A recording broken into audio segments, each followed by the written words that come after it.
Welcome to my Blaster Master tutorial part 5. This will be on the Death in Area 3 dungeon, the Area 3 boss, and the Deathwarp after the boss in Area 3.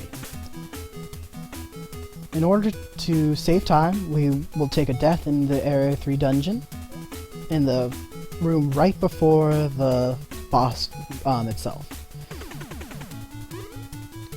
So we take one hit from the red doggy, one from the gray doggy, spike it, spike it,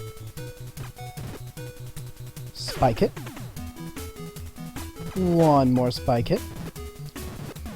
If you can kill enemies without lagging the screen or wasting time, go for it. One more spike hit, and final spike hit. Then you kill yourself on this enemy right here. If at any point you gain an extra life by walking through it, you'll just have to do an extra spike hit before you enter that final door. Otherwise, that's basically how it'll go. If you accidentally get shot at the beginning instead of hitting one of the red doggies, then your damage will be slightly screwed up, and you might have to take an extra spike hit in order to fix it. But for the boss itself, this boss is a series of squares that will spawn.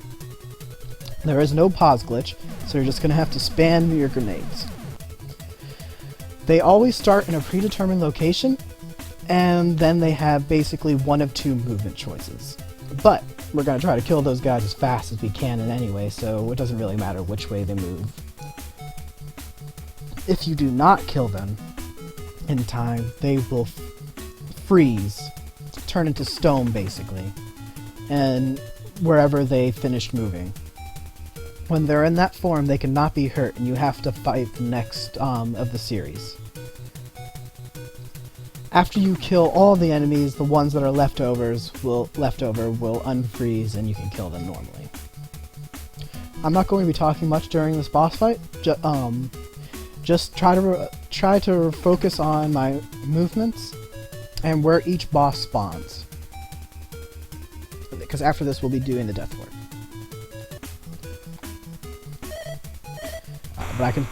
So I like to start right below this guy, shooting up into it.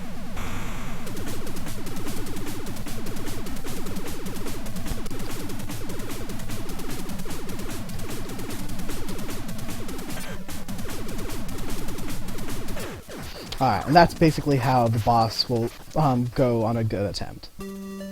Obviously, if you don't kill it in time, it'll start getting crazy.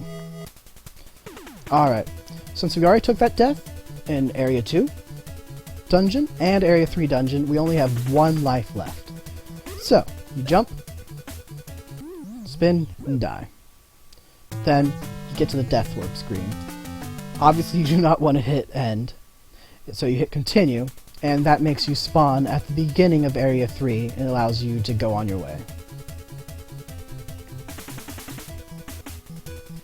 So let's show you what would happen on a bad squares.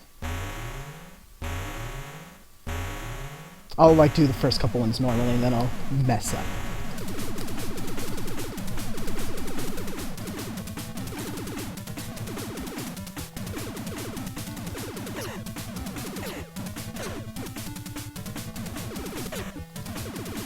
See, it starts to get really unmanageable.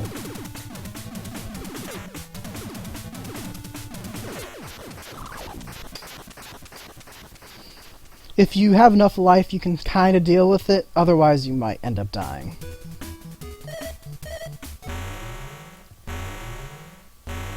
Each square seems to take about 3 grenade hits.